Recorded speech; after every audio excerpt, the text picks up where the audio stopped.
안녕하세요. 사랑방 야담에 오신 여러분 반갑습니다. 항상 건강하세요. 영상 전 구독, 좋아요 눌러주시고 오늘 야담 시작하겠습니다. 남편은 새벽부터 짐을 꾸렸습니다. 오늘 산에 좀 다녀와야 하오. 그의 목소리는 평소보다 낮았지요. 아내는 고개를 끄덕이며 물었습니다. 제가 함께 가야 합니까? 남편은 잠시 망설이다 말했습니다. 그러시오. 길이 험하니 단단히 준비하시오. 아내는 이상했습니다. 평소 산에 갈 때 자신을 데려간 적이 없었지요. 하지만 묻지 않았습니다. 남편의 말에 따르는 것이 아내의 도리였으니까요. 두 사람은 해가 뜨기 전 집을 나섰습니다. 산길은 생각보다 깊었습니다. 한 시진, 두 시진. 길은 점점 좁아지고 나무는 빽빽해졌지요. 여보, 어디까지 가는 겁니까? 아내가 물었으나 남편은 대답하지 않았습니다. 그저 묵묵히 앞만 보고 걸을 뿐이었지요. 해가 중천에 떴을 무렵 남편이 걸음을 멈췄습니다. 여기서 잠시 기다리시오. 그가 말했습니다. 무엇을 기다립니까? 금방 돌아오겠소. 움직이지 말고 이 자리에 있으시오. 남편의 눈은 아내를 보지 않았습니다. 그는 등을 돌렸고 천천히 산 아래로 내려가기 시작했지요. 아내는 그 자리에 섰습니다. 나무 그늘 아래 바위가 있는 평평한 곳이었습니다. 주변엔 아무것도 없었지요. 오두막도 사람의 흔적도 길 하나 제대로 보이지 않았습니다. 아내는 남편이 사라진 방향을 바라보았습니다. 금방 오신다 했으니 기다려야지. 바위에 앉아 숨을 고르며 혼잣말을 했습니다. 그것이 남편의 마지막 말이 될 줄은 그때는 몰랐던 겁니다. 바람이 불었습니다. 나뭇잎이 흔들렸고 까마귀 한 마리가 울며 날아갔지요. 아내는 그저 그 자리에 앉아 돌아올 남편을 기다렸습니다. 해는 서쪽으로 기울기 시작했습니다. 해가 서산으로 넘어가기 시작했습니다. 아내는 여전히 그 자리에 앉아 있었지요. 이상하다, 금방 온다 하셨는데. 그녀는 일어나 남편이 사라진 쪽을 바라보았습니다. 산 아래로 이어진 길은 희미했습니다. 낙엽이 쌓여 있고 풀이 무성했지요. 아내는 몇 걸음 내려가 보았습니다. 여보, 어디 계십니까? 목소리가 산에 울려 퍼졌습니다. 하지만 돌아오는 것은 메아리뿐이었지요. 그녀는 땅을 살폈습니다. 남편의 발자국이 보였습니다. 신발 자국이 선명하게 아래로 이어져 있었지요. 아내는 그 발자국을 따라 천천히 내려갔습니다. 한참을 걷자 발자국은 바위 근처에서 멈췄습니다. 그리고 그 너머로는 아무것도 없었습니다. 어째서? 발자국은 그곳에서 끊겼습니다. 돌아온 흔적은 보이지 않았지요. 아내는 주변을 둘러보았습니다. 바위 뒤, 나무 뒤, 풀숲 속까지 살폈지만 남편의 모습은 없었습니다. 혹시 다른 길로 가셨나? 그녀는 다시 올라가 다른 방향을 살폈습니다. 하지만 어디에도 사람이 지나간 흔적은 없었지요. 해는 이미 반쯤 넘어갔습니다. 산 그림자가 길게 드리워지기 시작했습니다. 아내는 불안해지기 시작했습니다. 혹시 길을 잃으신 건 아닐까? 하지만 남편은 이 산을 잘 아는 사람이었습니다.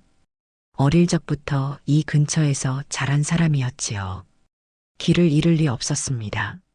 아내는 다시 처음 자리로 돌아왔습니다.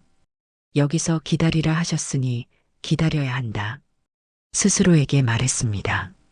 하지만 가슴 한구석이 무거웠지요. 해가 완전히 넘어가자 어둠이 몰려왔습니다. 산속은 순식간에 칠흑같이 변했습니다. 아내는 떨리는 손으로 치마폭을 움켜쥐었습니다. 분명 돌아오실 거야. 분명.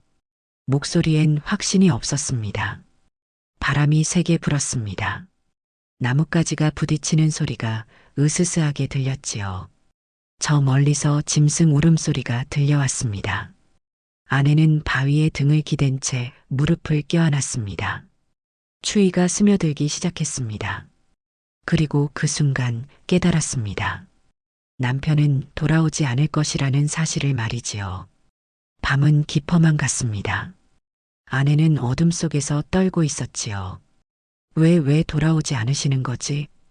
되뇌었지만 마음 깊은 곳에선 이미 알고 있었습니다. 남편은 처음부터 돌아올 생각이 없었다는 것을 말이지요. 문득 떠오르는 기억이 있었습니다. 며칠 전 시어머니가 한 말이었습니다.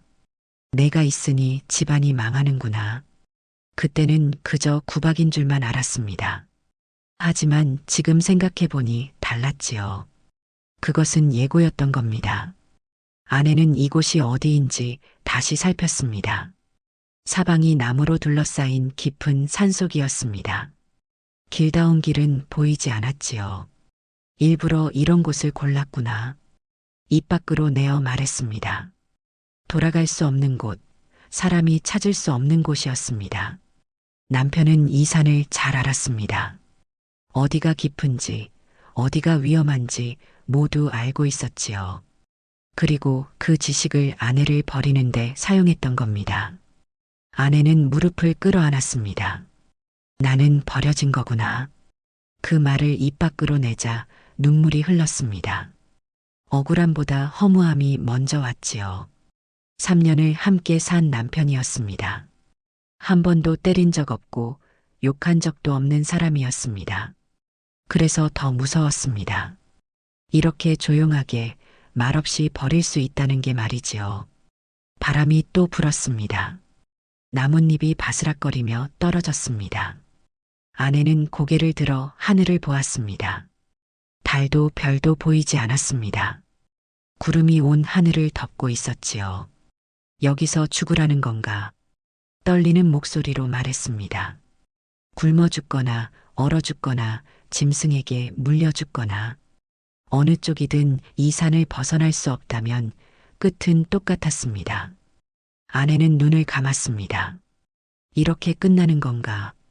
하지만 눈을 감아도 잠은 오지 않았습니다. 추위와 두려움이 그녀를 깨어있게 했지요. 그리고 그 긴 밤 동안 깨달았습니다. 자신이 이 세상에서 얼마나 쓸모없는 존재였는지를 말이지요. 밤은 끝없이 길었습니다. 아내는 바위에 등을 기댄 채 몸을 웅크렸습니다. 추위가 뼛속까지 파고들었지요. 이를 떨며 버텼지만 소용없었습니다.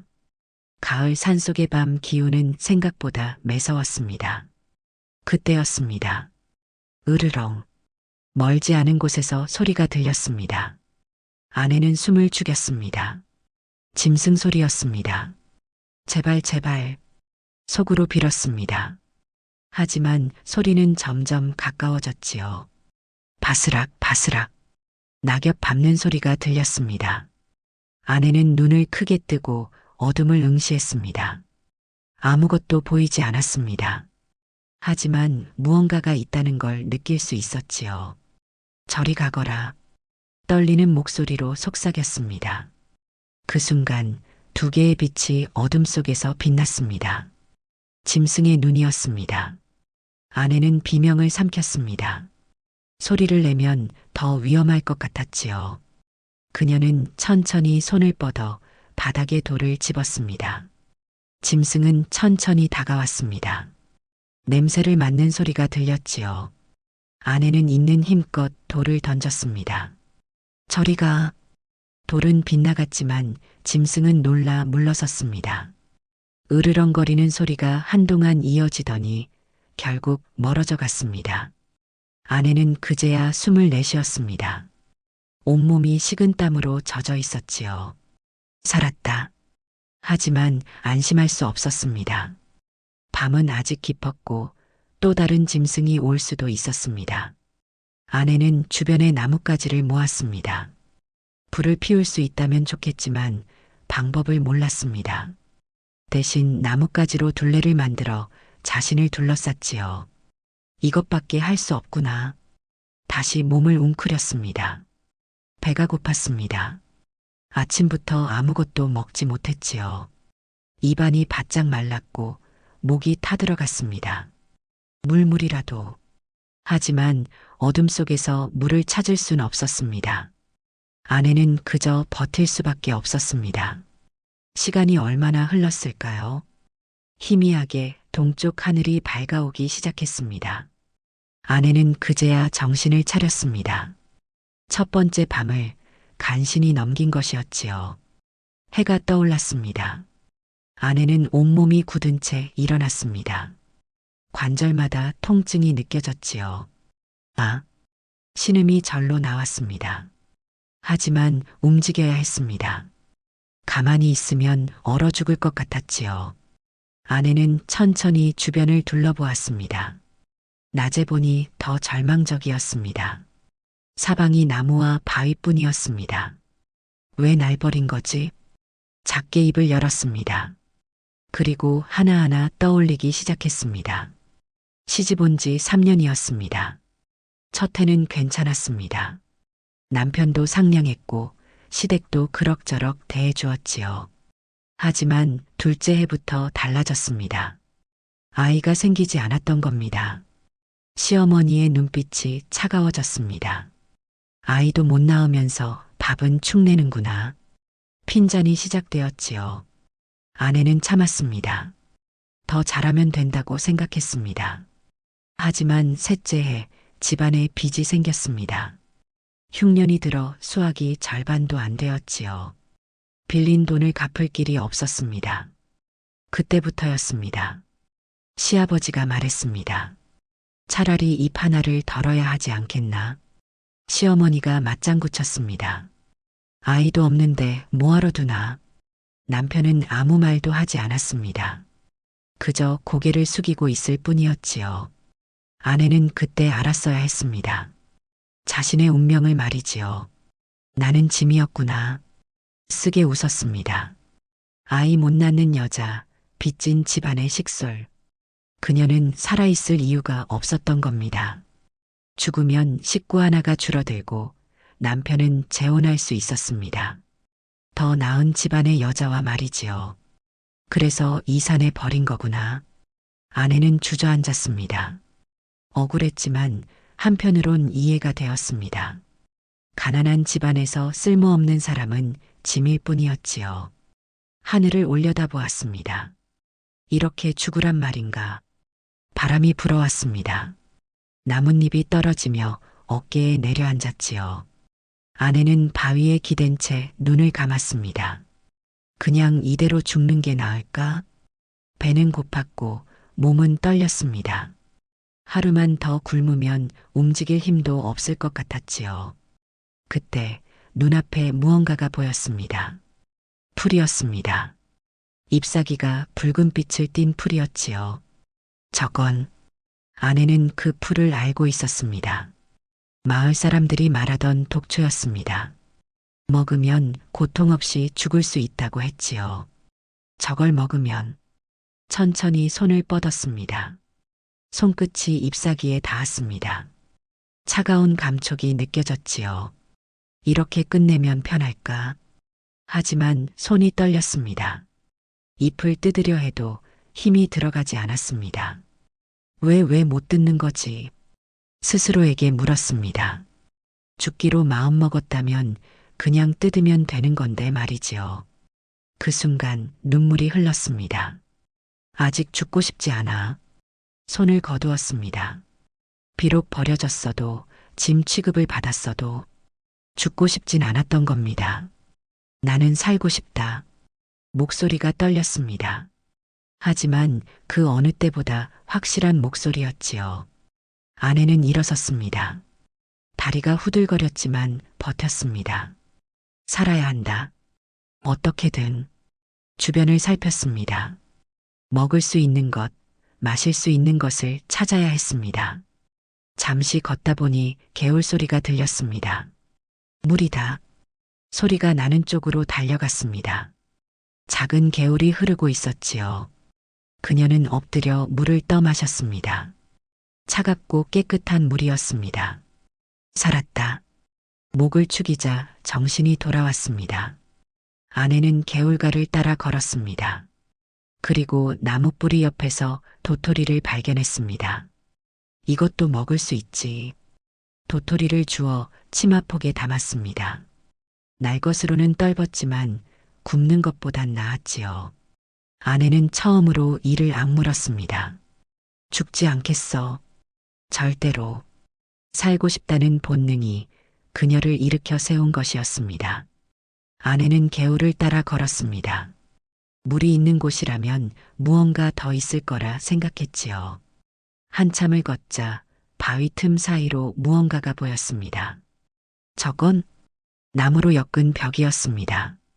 낡고 허름했지만 분명 사람 손으로 만든 것이었지요. 아내는 조심스럽게 다가갔습니다. 누가 사는 곳인가? 하지만 안은 텅 비어 있었습니다. 오래전에 버려진 거처였지요. 지붕은 반쯤 무너져 있었고 벽은 군데군데 구멍이 나 있었습니다. 그래도 아무것도 없는 것보단 나았습니다. 아내는 안으로 들어갔습니다. 바닥엔 마른 낙엽이 수북이 쌓여 있었습니다. 한쪽 구석엔 깨진 질그릇이 있었지요. 누가 여기 살았던 건가? 주변을 살폈습니다. 벽 한쪽에 긁힌 자국이 있었습니다. 마치 무언가를 세던 흔적처럼 보였지요. 하나, 둘, 셋. 금은 20개가 넘었습니다. 20알을 세었구나. 그 자국을 손으로 쓰다듬었습니다. 여기 있던 사람도 버려진 사람이었을까요? 아니면 숨어 지낸 사람이었을까요? 알 수 없었지만 한 가지는 확실했습니다. 이곳에서 사람이 살 수 있다는 것이었지요. 아내는 밖으로 나왔습니다. 근처에 과일나무가 있는지 살폈습니다. 조금 걸어가자 산딸기 덤불이 보였습니다. 이것도 먹을 수 있어. 딸기를 따서 입에 넣었습니다. 시큼하고 달콤한 맛이 퍼졌지요. 눈물이 날 만큼 고마웠습니다. 해가 기울기 시작했습니다. 아내는 서둘러 거처로 돌아왔습니다. 낙엽을 더 모아 바닥에 깔았습니다. 조금이라도 따뜻하게 지내기 위해서였지요. 오늘 밤은 여기서 지내야지. 안에 앉아 밖을 바라보았습니다. 어둠이 내리기 시작했습니다. 하지만 어젯밤보다는 덜 무서웠습니다. 지붕이 있다는 것만으로도 안심이 되었지요. 누가 만든 곳인지 모르지만 고맙구나. 작게 중얼거렸습니다. 그리고 그날 밤 처음으로 잠들 수 있었습니다. 사흘째 아침이었습니다. 아내는 개울에서 물을 마시고 산딸기를 따먹었습니다. 배는 여전히 고팠지만 견딜만 했지요. 이제 조금 익숙해지는구나. 하지만 그날 오후 실수를 했습니다. 낯선 풀을 발견했습니다. 잎이 넓고 부드러워 보였지요. 이것도 먹을 수 있을까? 조금만 씹어봤습니다. 쓴맛이 났지만 참을 만했습니다. 그런데 한 식경쯤 지나자 배가 뒤틀리기 시작했습니다. 아내는 거처로 비틀거리며 돌아왔습니다. 온몸에 식은땀이 흘렀지요. 토하고 또 토했습니다. 밤새 배를 움켜쥐고 신음했습니다. 이러다 정말 죽는구나. 하지만 새벽이 되자 조금씩 나아졌습니다. 온몸에 힘은 없었지만 살아있었습니다.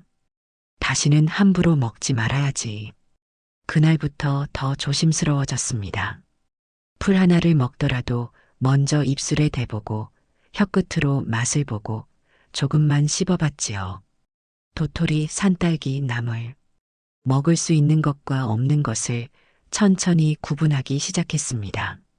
비가 오는 날엔 거처 안에 머물렀습니다.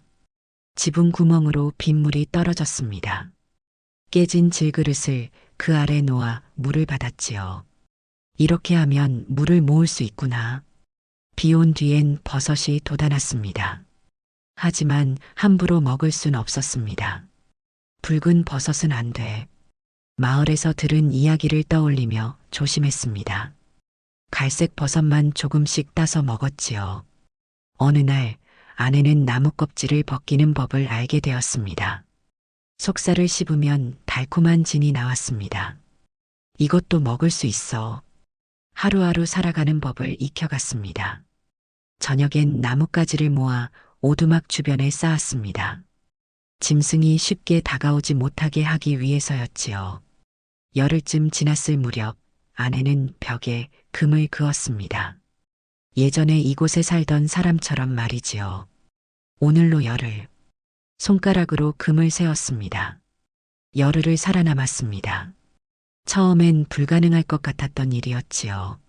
아내는 자신의 손을 내려다보았습니다. 손톱 밑엔 흙이 끼어 있었고 손바닥엔 굳은 살이 박혀 있었습니다. 나도 짐승처럼 되어가는구나.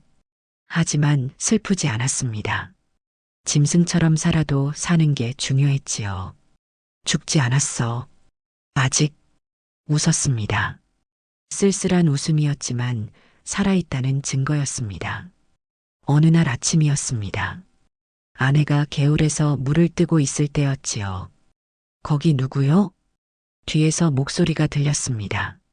아내는 깜짝 놀라 돌아보았습니다. 지팡이를 짚은 노인이 서 있었습니다. 허리가 굽었고 수염이 허옇게 센 노인이었지요.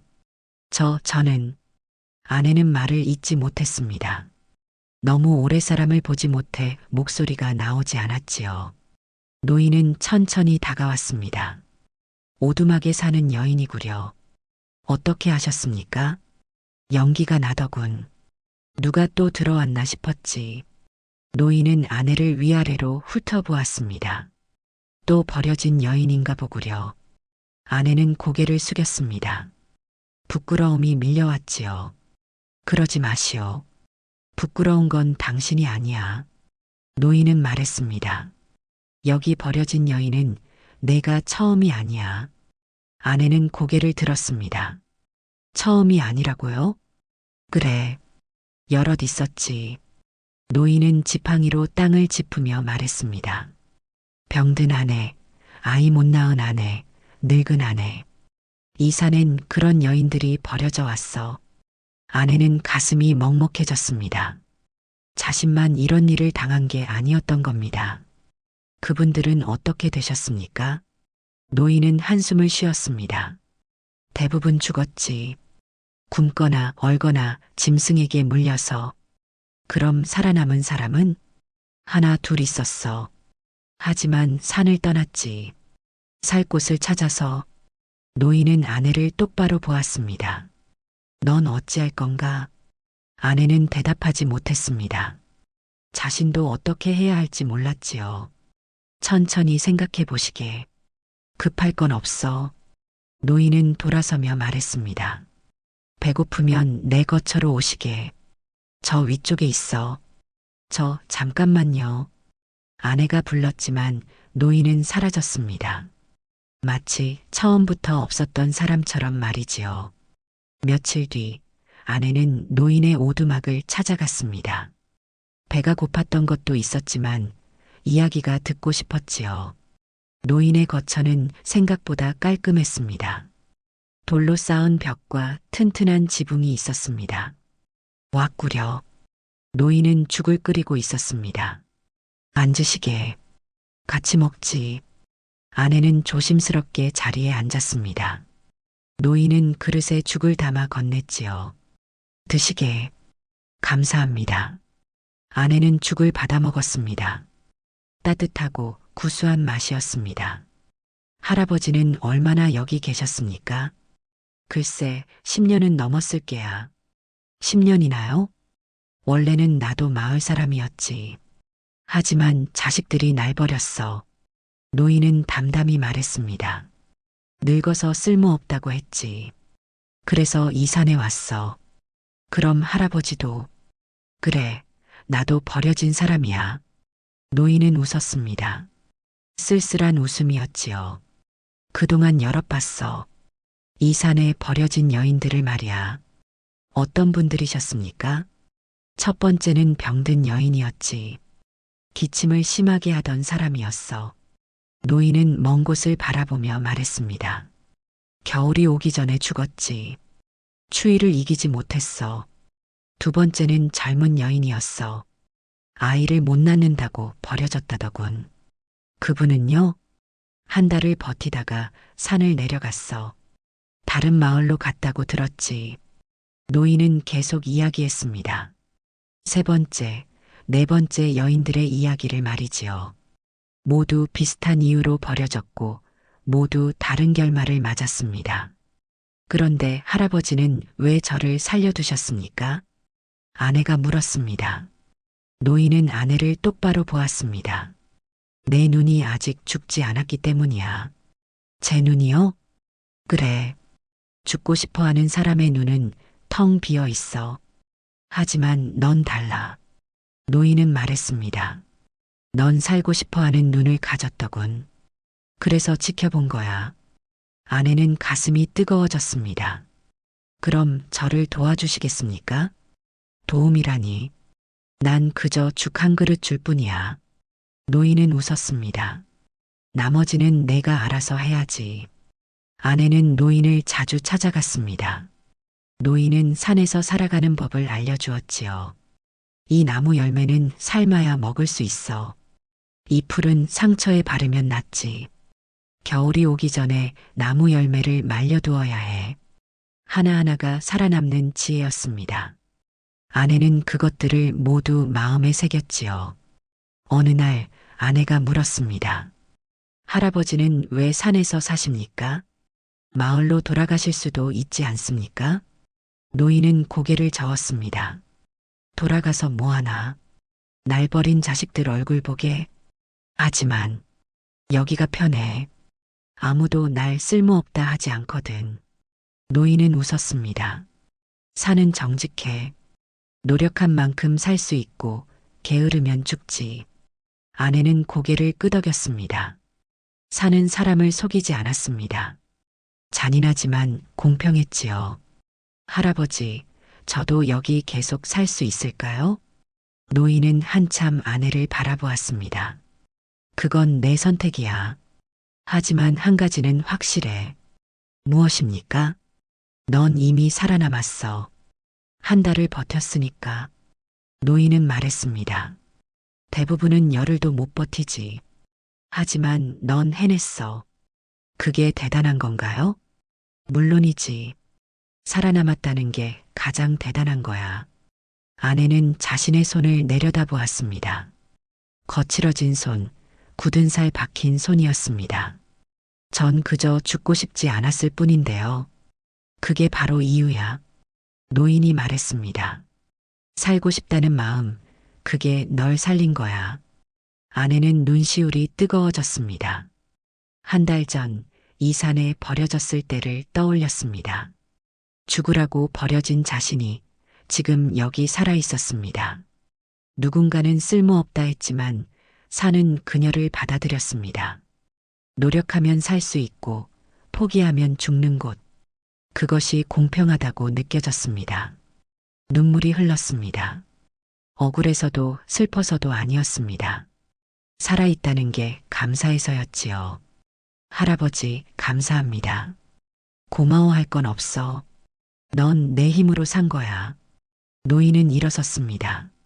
이제 겨울 준비를 해야지. 추위는 더 무섭거든.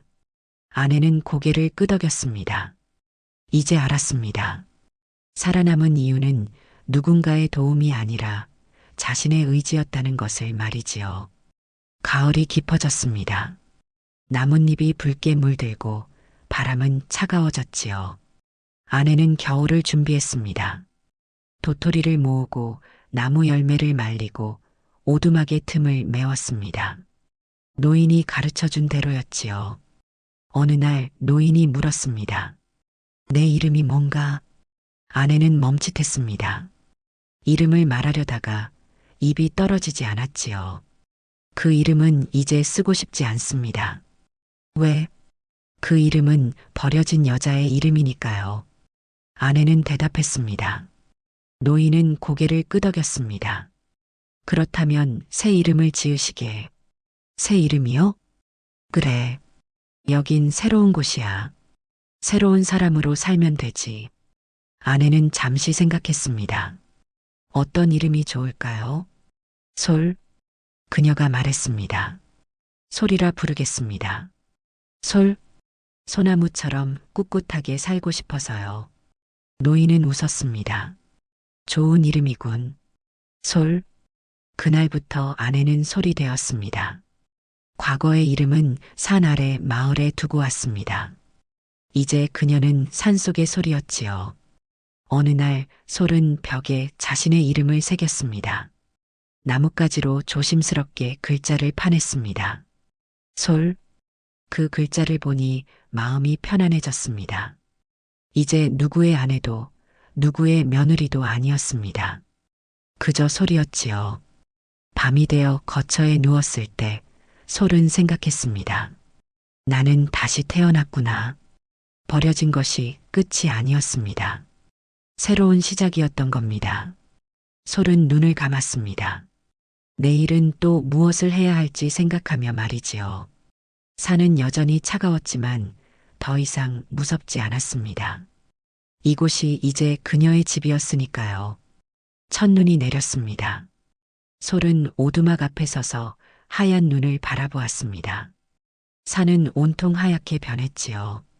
겨울이 왔구나. 준비한 양식을 확인했습니다. 말린 도토리, 나무 열매, 버섯. 한 겨울을 날 만큼은 되었습니다. 노인이 가끔 찾아왔습니다. 잘 지내고 있나? 예, 할아버지 덕분에요. 내 덕이 아니야. 내가 잘한 거지. 겨울은 혹독했습니다.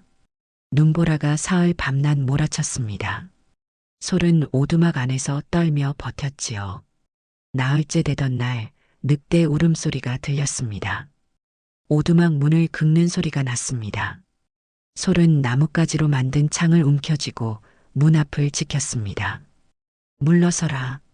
소리치자 늑대는 한참을 맴돌다 떠났지요. 이제 짐승도 두렵지 않아. 솔은 작게 웃었습니다. 봄이 왔습니다. 눈이 녹고 새싹이 돋았지요.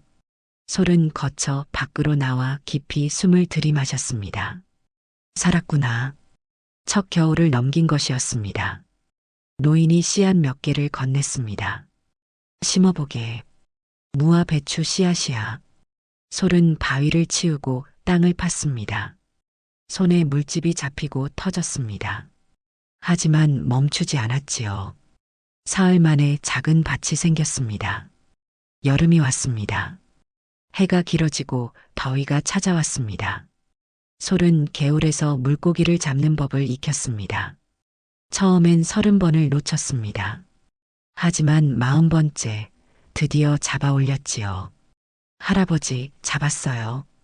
잘했어, 솔. 이제 제법이구나. 밭에선 무와 배추가 자랐습니다. 솔은 매일 물을 주며 돌보았지요. 가을이 다시 왔습니다. 벌써 1년이 지난 것이었습니다. 솔은 벽에 금을 그었습니다. 1년을 살았구나. 그녀는 달라져 있었습니다. 피부는 거칠어졌고 몸은 단단해졌습니다. 손에는 굳은 살이 두껍게 박혔지요. 하지만 눈빛은 더 또렷해졌습니다. 2년째 봄 산불이 났습니다. 건너편 산자락에서 연기가 피어올랐습니다. 바람이 불면 불길이 이쪽으로 번질 터였습니다. 솔은 양식을 챙겨 개울가로 피했습니다. 하룻밤을 물가에서 보냈지요. 다행히 비가 내려 불은 꺼졌습니다. 3년째 가을, 밭에서 무와 배추를 걷어들였습니다. 노인에게 절반을 나눠드렸습니다. 고맙네, 솔. 덕분에 겨울이 든든하겠어. 제가 더 감사하죠. 솔은 웃었습니다. 4년째 겨울, 솔은 불 피우는 법을 완벽히 익혔습니다. 돌과 나뭇가지만으로 불씨를 만들 수 있었지요. 더 이상 추위는 문제가 되지 않았습니다. 5년째 여름 솔은 산의 모든 길을 외웠습니다. 눈을 감고도 개울까지 갈 수 있었습니다. 어둠 속에서도 길을 잃지 않았지요. 세월은 그렇게 흘렀습니다. 봄, 여름, 가을, 겨울. 계절이 바뀌고 솔은 강해졌습니다. 나는 이제 이 산의 사람이구나. 솔은 웃었습니다.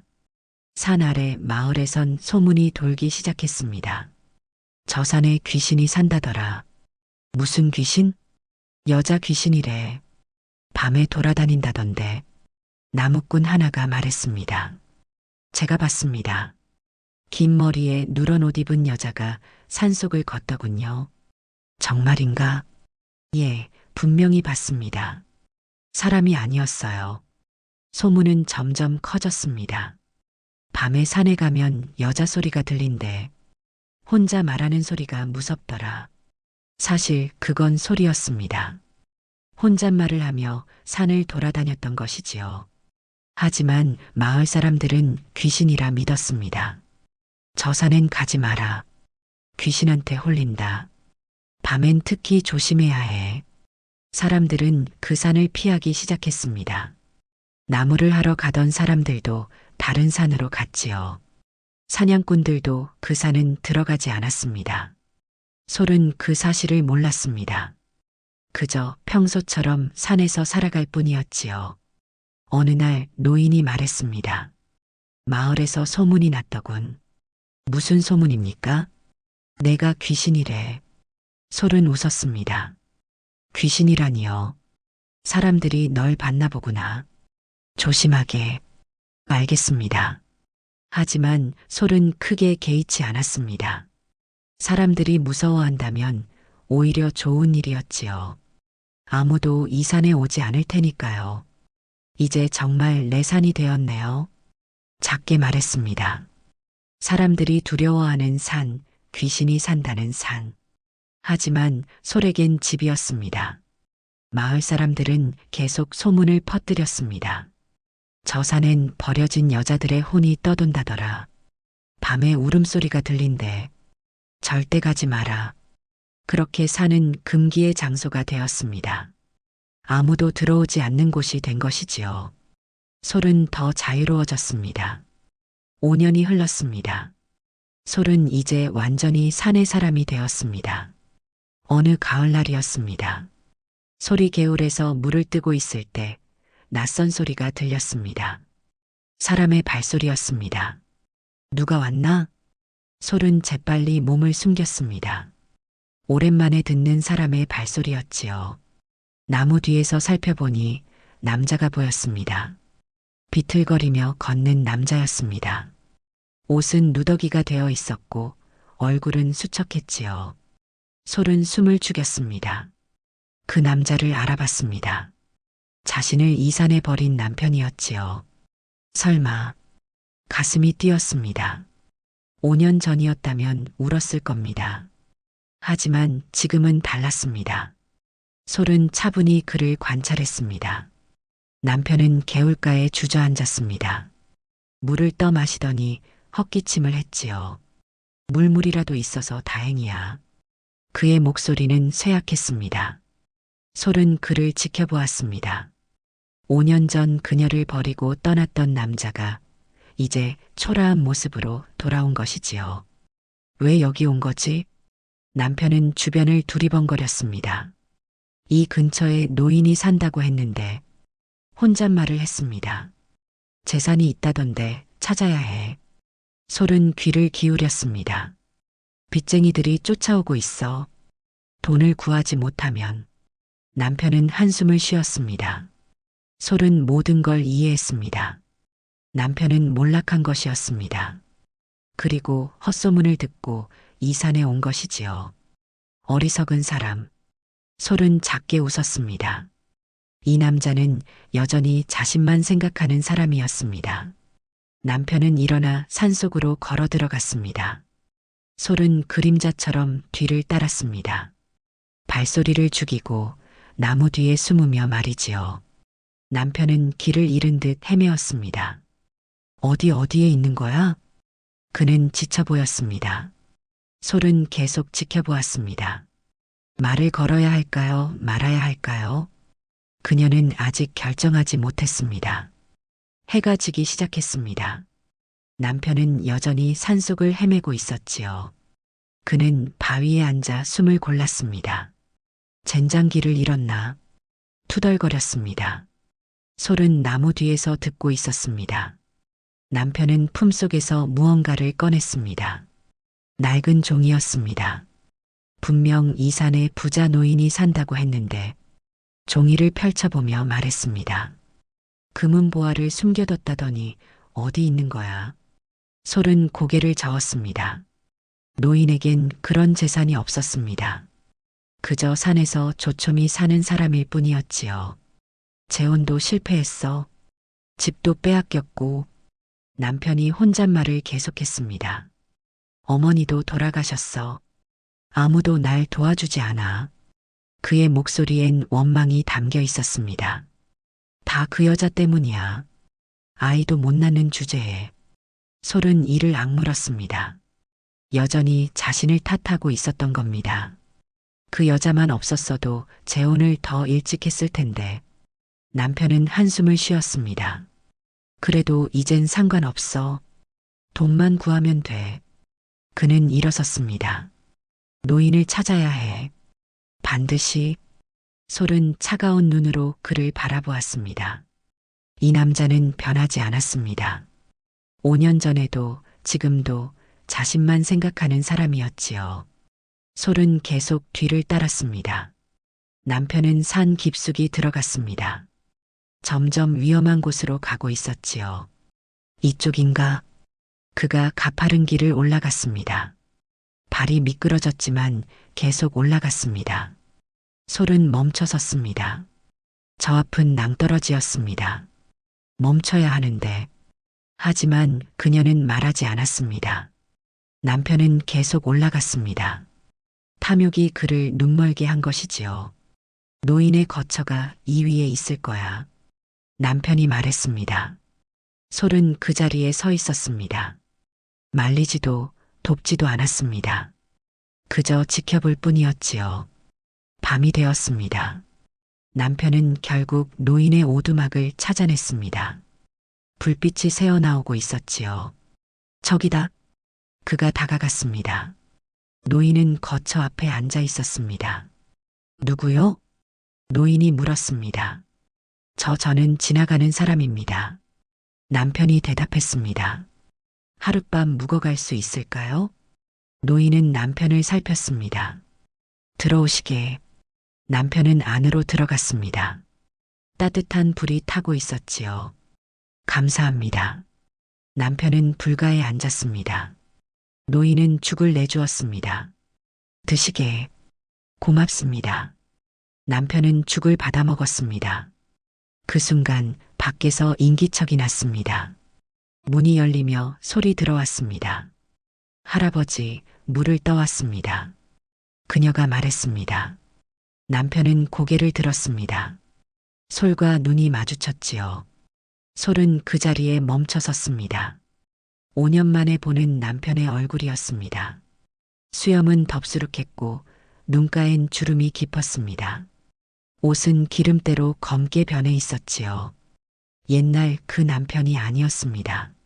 하지만 남편은 그녀를 알아보지 못했습니다. 5년이란 세월이 솔을 완전히 바꿔놓았던 겁니다. 거칠어진 피부, 짧게 자른 머리, 단단해진 몸. 예전의 연약한 아내와는 달랐지요. 솔은 천천히 그를 바라보았습니다. 한때는 이 사람의 말 한마디에 울고 웃었습니다. 이 사람을 위해 밥을 짓고 옷을 꿰매고 시댁을 섬겼지요. 하지만 지금은 달랐습니다. 가슴이 뛰지도 손이 떨리지도 않았습니다. 그저 낯선 사람을 보는 것 같았습니다. 옛날이었다면 눈물이 났을 겁니다. 왜 나를 버렸습니까? 라고 소리쳤을 겁니다. 하지만 지금 그녀의 가슴엔 연민도 분노도 잃지 않았습니다. 다만 한 가지만 느껴졌습니다. 저 남자가 이제 낯설다는 사실이었지요. 노인장의 딸입니까? 남편이 물었습니다. 솔은 잠시 침묵했습니다. 그렇습니다. 그녀가 대답했습니다.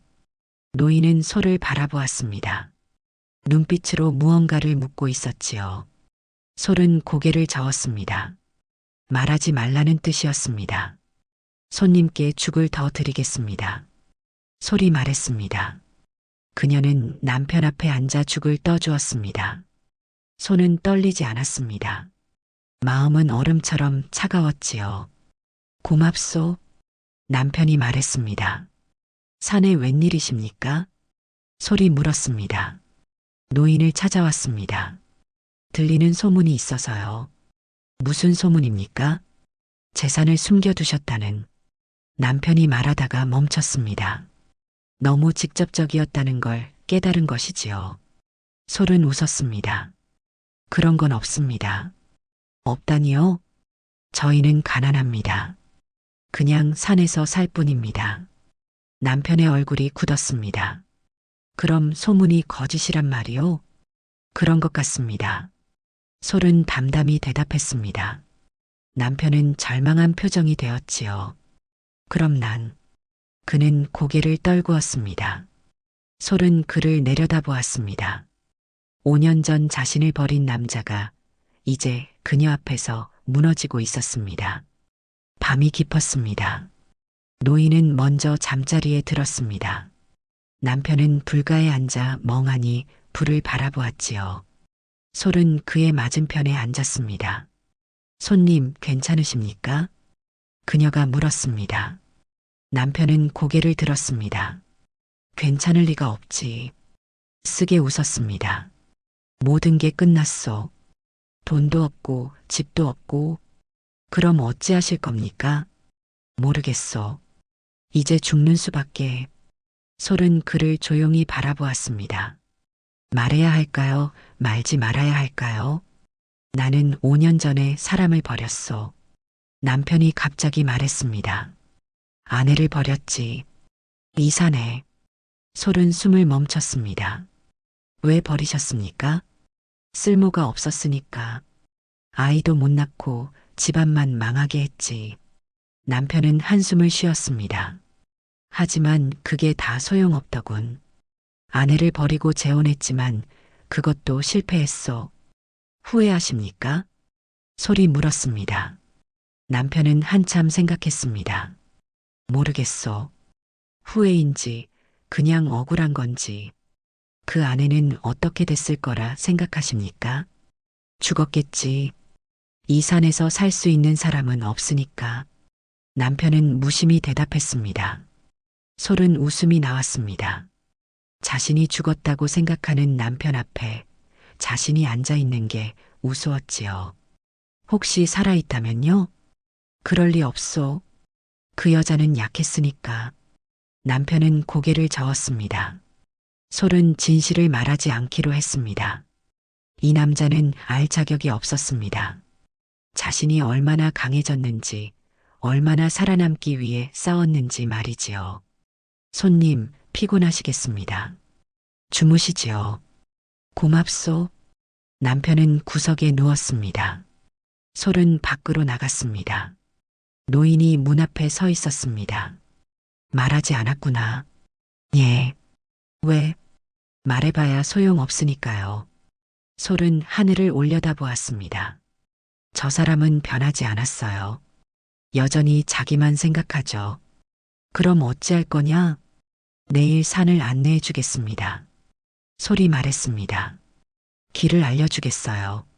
아주 깊은 곳으로. 노인은 아무 말도 하지 않았습니다. 그저 고개를 끄덕였을 뿐이지요. 아침이 밝았습니다. 남편이 일어났을 때 솔이 기다리고 있었습니다. 손님, 산길을 안내해 드리겠습니다. 정말이요? 고맙소. 남편은 따라 나섰습니다. 솔은 앞장서서 걸었습니다. 길은 점점 험해졌지요. 이쪽입니다. 솔이 말했습니다. 남편은 숨을 헐떡이며 따라왔습니다. 어디로 가는 거요? 지름길입니다. 마을로 가는. 하지만 그건 거짓말이었습니다. 솔은 남편을 산 깊숙이 데려가고 있었지요. 한참을 걷자 낭떠러지가 나타났습니다. 아래로 깊은 계곡이 보였습니다. 여기는 이 길로 가면 빠릅니다. 솔이 말했습니다. 하지만 위험해 보이는데. 괜찮습니다. 제가 늘 다니는 길입니다. 솔은 바위를 타고 올라갔습니다. 남편도 따라왔습니다. 그때였습니다. 하늘이 어두워지기 시작했습니다. 구름이 몰려오고 바람이 세졌지요. 비가 오려나 보구려. 소리 말했습니다. 서두르시죠. 남편은 조심스럽게 바위를 밟았습니다. 하지만 발이 미끄러웠습니다. 아, 그가 비틀거렸습니다. 솔은 그 모습을 보았지만 손을 내밀지 않았습니다. 빗방울이 떨어지기 시작했습니다. 금세 폭우가 되었지요. 이런, 남편이 소리쳤습니다. 바위는 더욱 미끄러워졌습니다. 조심하세요. 소리 외쳤습니다. 하지만 그녀는 안전한 곳에 서 있었지요. 남편은 필사적으로 바위를 붙잡았습니다. 도와주시오. 솔은 그를 내려다보았습니다. 5년 전 자신을 버리고 간 남자였습니다. 손을 내밀어 주시오. 남편이 애원했습니다. 솔은 한 발 앞으로 나섰습니다. 하지만 멈췄습니다. 미안하지만 전 손님을 도울 수 없습니다. 뭐라고? 산이 판단하도록 하겠습니다. 솔은 뒤로 물러섰습니다. 당신은 대체? 남편이 그녀를 올려다보았습니다. 그 순간 번개가 쳤습니다. 번쩍이는 빛 속에서 남편은 그녀의 얼굴을 똑바로 봤습니다. 설마 당신은 그때 그 여자? 남편의 눈이 커졌습니다. 솔은 차갑게 웃었습니다. 이제 알아보시는군요. 그녀가 말했습니다. 나는 그때 죽지 않았습니다. 남편의 입이 벌어졌습니다. 아니. 그 순간 남편의 발이 미끄러졌습니다. 아! 비명과 함께 남편은 떨어졌습니다. 깊은 계곡 아래로 말이지요. 솔은 그 자리에 서서 아래를 내려다보았습니다. 아무것도 보이지 않았습니다. 비만 쏟아질 뿐이었지요. 잘 가세요. 작게 속삭였습니다. 그리고 돌아섰습니다. 산은 판단을 내렸습니다. 탐욕스러운 자의 발자국은 이제 돌아올 수 없게 된 것이었지요. 비가 그쳤습니다. 솔은 거처로 돌아왔습니다. 온몸이 젖어 있었지만 개의치 않았지요. 노인이 기다리고 있었습니다. 돌아왔구나. 예. 그 사람은 돌아가지 못했습니다. 솔은 담담히 대답했습니다. 노인은 고개를 끄덕였습니다. 후회는 없는가? 없습니다. 솔은 대답했습니다. 전 그 사람을 죽이지 않았어요. 산이 판단한 겁니다. 그래. 산은 공평하지. 며칠 뒤 솔은 짐을 꾸렸습니다. 떠나는가? 노인이 물었습니다. 예. 이제 산을 떠나려 합니다. 어디로 갈 건가? 모릅니다. 하지만 어디든 살 수 있을 것 같아요. 솔은 웃었습니다. 할아버지가 가르쳐 주셨으니까요. 내가 가르친 건 없어. 넌 스스로 배운 거야. 노인은 그녀의 어깨를 두드렸습니다. 잘 살게나, 솔. 할아버지도 건강하세요. 솔은 산을 내려갔습니다. 5년 만에 산을 떠나는 것이었지요. 마을이 보였습니다. 하지만 그녀는 그 마을로 가지 않았습니다. 다른 방향으로 걸었습니다. 새로운 곳, 아무도 자신을 모르는 곳으로 말이지요. 길을 걷다가 솔은 뒤를 돌아보았습니다. 산이 멀리 보였습니다. 고마웠어. 산에게 인사했습니다. 버려진 곳이었지만 살아남은 곳이었습니다. 약했던 자신이 강해진 곳이었지요. 솔은 다시 앞을 보고 걸었습니다. 이제 그녀는 두렵지 않았습니다. 산에서 5년을 살았습니다. 짐승과 추위와 굶주림을 이겨냈습니다. 세상 어디든 살 수 있었지요.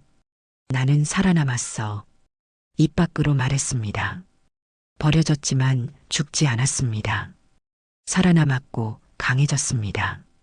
그것이 바로 이유였습니다. 다시는 버려지지 않기 위해서였습니다.